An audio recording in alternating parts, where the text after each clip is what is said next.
Hello everybody and welcome to today's unboxing video looking at the Letov Š-16 from KP. As I'm sure many of you know, I have built many KP kits, I have many to go, and I have mixed feelings about them. Sometimes I hate them, other times I just dislike them. But generally speaking, they are newer KP kits that I look at. It has been an extremely long time since I have looked at any more classic KP. Well, today that changes with this. You can see that this is obviously second-hand. The box is somewhat battered. It was actually given to me as part of a secret Santa at around Christmas time. There were 4 kits bundled together, and this is the one that I've been putting off the most, so naturally I thought I would look at it. Starting with the box then, we have some rather nice artwork, although it has a very low down angle of the plane, so you don't necessarily get a full scope of what this beast looks like. We have the plane type down here, and what appears to be the artist just down that way, and 1/72nd. We do not even have a brand on the top of the box. On the red edge, however, we have KP Plastikowy model, basically a KP plastic model kit, as well as the same, a graphic render of the same aircraft that is on the front.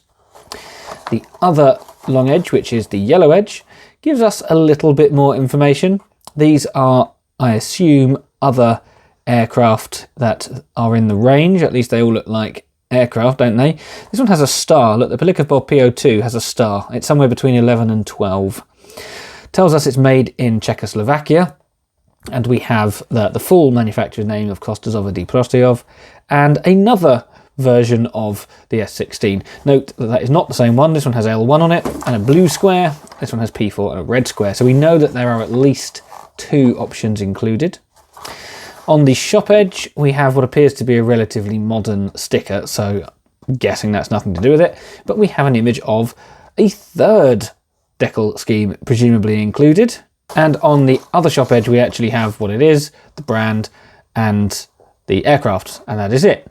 So odd that there is no brand on the top or on that side, and only partial information on all sides. A little bit strange. As it's a top opening box, there is nothing but bare cardboard on the bottom.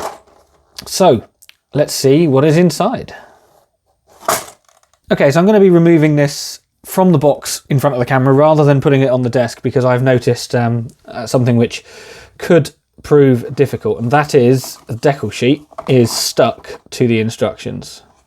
So I'm going to have to very carefully extract this. Oh dear, without it. Oh, it's ripping. Oh no. This feels very unpleasant. Okay, that should be everything. There we go. It's mostly ripping the instructions. We'll put these to one side. Please ignore them. Right, here we have an instruction booklet. Is it a booklet? No, it is not. It is essentially a broadsheet. It's a big single piece of paper. However, I'm going to fold it in half for now. We have a different photo, which is incredibly poor quality because of the way it's been printed. Doesn't have the full coloration of the logo at the top there either, so we're not talking fantastic quality. 16 is not only the aircraft, it is actually the product code based on the side of the box. This is number 16 in their range, and the rest of the information included here is history about the aircraft. That is it in German, which I can read some of. That is it in a language I cannot read any of, so I'm guessing Czech, and this is it in English. Excellent. I do actually need to open the instructions again because some of the text has bled over the fold. You can pause and read the history if you like, but essentially it was an interwar attempt at a bomber, basically a bed frame with some bomb racks, and you can use it for observation and scout duties. And over here we have, it's the painting instructions. So I know we're doing this in a bit of the wrong order, so we'll go back to the colour call out properly, but the painting instructions are here in 3 languages as well. Okay, so turning this over to the other side of the booklet, read before you begin, before spelt wrong. Telling you to read instructions spelt wrong, study exploded drawings to become familiar with all model parts, Numbers of parts are in drawing hyphen numbers with a capital for no reason of particular parts. Basically, we have an attempt at translation, and to be fair, this is a lot better than modern KP, which I suspect is probably just thrown into a translator, or even AI'd for all I know. But modern translations are not great with KP. At least this one is readable, even if some of it makes little sense. We have a number of parts, as in it's called numbers of parts. It's not a large number of parts, it's numbers of parts. Anyway, this shows, shall we say, 2 and a bit sprues on there because the wings are separate. Oh, and a clear part as well. And seemingly unrelated to that, we have the same list from the catalogue that we saw earlier. Right, assembly instruction. So we have just one. We have to read before you begin. We have numbers of parts, but we only have one assembly instruction. Probably build kit. There's the interior, a couple of seats, that's it. At least it's got an interior though, to be fair. And the fuselage halves go together. Where's the guns? Guns are C. Ah, right, yeah, down here. So we've got A, then B is propeller through the front of the engine. C are the machine guns. D is the undercarriage. And then unlabeled is essentially chucking the rest of the plane together around those sub-assemblies. That makes some sense. That's not too bad. It does tell you to drill a hole. What for? Oh, for bombs. Oh, brilliant. No. Drill a hole there, bottom of the fuselage. Cool. And that is the plane now done. Not exactly modern style instructions, but could be considerably worse. And so going back to where we were earlier, we have the marking and camouflage, which is grey, grey, black, grey, white. And the white represents silver. So, yay, that's fun. I don't really know why it's telling you that the roundels are blue and red, because they've given you decals, although maybe they didn't originally. No, that's not true. That can't be true because they tell you about all the stuff down here. Unsure. They just give you extra info nonetheless. Let's get that out of my sight before I vomit and look at the plastic parts. Obviously, as this is a second-hand kit, there is the possibility that some of this has been damaged or knocked off the sprue. So if we do find any loose parts, can't necessarily guarantee that that's how it arrived, but I haven't looked yet, so I don't know. This is mostly an explosive sprue. Look at all those bombs. Lots and lots of bombs. There is some flash on that one, you can see there. We also have machine guns and what appears to be some sort of retaining pins. Is that what they are? See things there? They've got a lot of excess plastic either way. That's the floor, the cockpit floor. And instrument panel, in fact there's two. So there's one presumably for flying and one for some secondary instrumentation. Not that bad actually. Yeah, for how crude the rest of the kit looks, that's all right. We have some wheels. These are one piece each, so tyres all moulded on, nothing on the inside or anything like that. Nice and simple. Some struts here, moulded at a very peculiar angle. No, they're not. It's just the way that they were resting. And some more struts. Plenty of struts. As you know, I love a good biplane. I just don't like rigging the buggers. Sprue 2, not that they have any labels on any of the sprues, but I'm calling it Sprue 2. We have the fuselage with some raised detail, which again isn't that bad. It's perfectly fine, perfectly serviceable. There's some engine detail, or sort of, I suppose they're vents, aren't they? They're not moulded as vents, but they're just raised bumps to represent vents. There's a stick. Why have a tail wheel when you can have a stick? The interior even has some detail. Okay, it's not much, but it's more than I was expecting. This one also has, this half, has a bit of excess plastic as well. Fantastic. Yeah, okay. Could be worse, but not as bad as I thought it would be. Here are the bomb racks. Given how many parts of this kit constitute bomb racks and bombs and things, I think I will have to put some bombs on. It would look a bit silly without them. Here's the front of the engine. Perfectly fine. Yeah, nothing special. And a seat to make sure that you're not standing up when flying. And the tail surfaces. Yeah, okay. Okay, I mean, it's fine. Could be worse. At least it's in an old box. It's not like this is in a new box. If it was in a new box, I'd be a little bit annoyed. But no, I was expecting this to be old, and it is. Although exactly how old we will talk about later. We have what appears to be an extra propeller blade, like a tiny auxiliary blade for something. I don't know. Was that on the box? Yeah, so it's on the instructions as... Oh, let me get the box. There, so like an auxiliary propeller for something.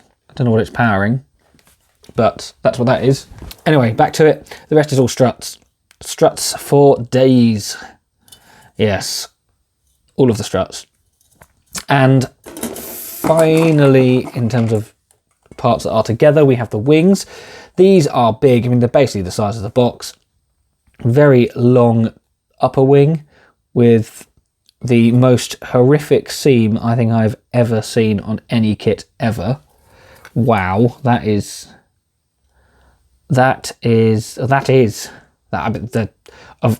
only thing I can say about it. That is the definition of is, right? And the lower wings, thankfully not quite as bad, but there is still plenty of sort of misalignment or flash on this side. Bits of flash, kind of little bits everywhere, and they are the holes for the bombs. So if you don't want bombs, you're going to have a load of holes. So I would advise probably putting bombs on it. Yeah, the plastic feels fine, by the way. Nothing really noticeable about it. It's not greasy. It doesn't feel too flimsy. It's just fine. It's just plastic. Also in the box we have two more parts. The propeller blades, featuring some free extra plastic. Look at that. Just what I've always wanted. And a canopy. That is the clear plastic sprue for the canopy, which is so small it's not really worth even talking about. It's fine. You can see vaguely through it. It'll do the job. One last thing then, and it's the decals. I've been saving the most tragic till last. They are really bad.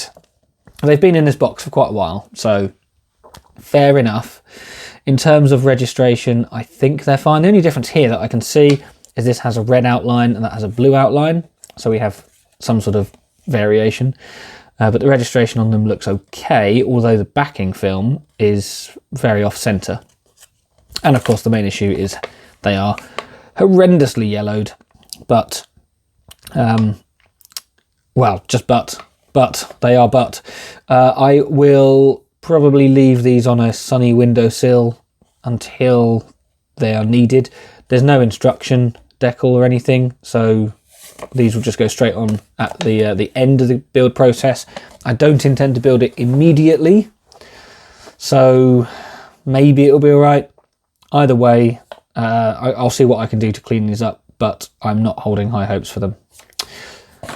Oh well, on to Scalemates to have a look at the apparent age of this kit, and I'm actually a bit surprised. It says it's a 1982 new tool. The reason why I say I'm a bit surprised is I was expecting it to be a bit older. It certainly has the appearance of something that I would associate with about a decade prior to that, but this is what Scalemates says. I can't at this stage dispute it. If you know any better, by all means, let me know. And it gives us more or less the same information that we know. Here's a picture of what was included, although note that their decals are not destroyed by sunlight. Not sunlight, by age. You know what I mean. And if you don't, I mean age. It gives us a weight, doesn't really help. So the product timeline shows that this was originally produced by KP as per this release, and has since been released at least once by Copro Mastercraft. Yes, that's a brand. Notice the similarity in logo to another brand that I love. And has surprisingly reappeared in multiple brands, including KP models, right the way into the 2010s. So probably not available. I mean, look at the decals in there, much better. Probably not available now, certainly not new, but produced enough times that it seems likely you will be able to find this somewhere online for, well, for an amount.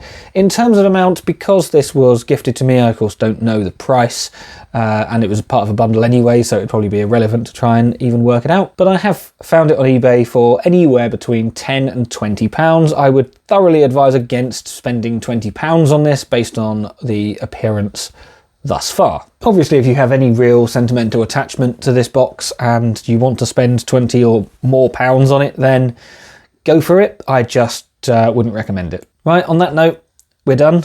I've stopped looking at it. I'm going to put it down. I'm going to stop thinking about it for a little bit, and then I'm going to pick it up and hopefully have some fun with it. Because it's an older kit, I'm not expecting it to be amazing. My expectations have been set appropriately, but nor does it look like it's going to be one that I want to smash with a large hammer, unlike some newer KP kits. So yeah, first impressions, it will be a thing that I spend my time doing. If you've liked the video, give it a thumbs up. If you've disliked it, give it a thumbs down. You can also become a channel member like the people appearing on screen. These people contribute a small amount each month, and in exchange they get things like emotes and regular updates. I try and post about what's on my workbench weekly, even though sometimes I go away and therefore I don't do anything for a week. But if that sort of thing is interested, if you want to see the spoilers and kind of get a bit of a 6-week lead on what I'm building, then you can join them. If you don't want to, can't afford it, that is fine. It doesn't matter. You can support the channel just by watching the content and coming back and watching more. But that's all for this one. Thank you for watching. Hopefully see you again in the future.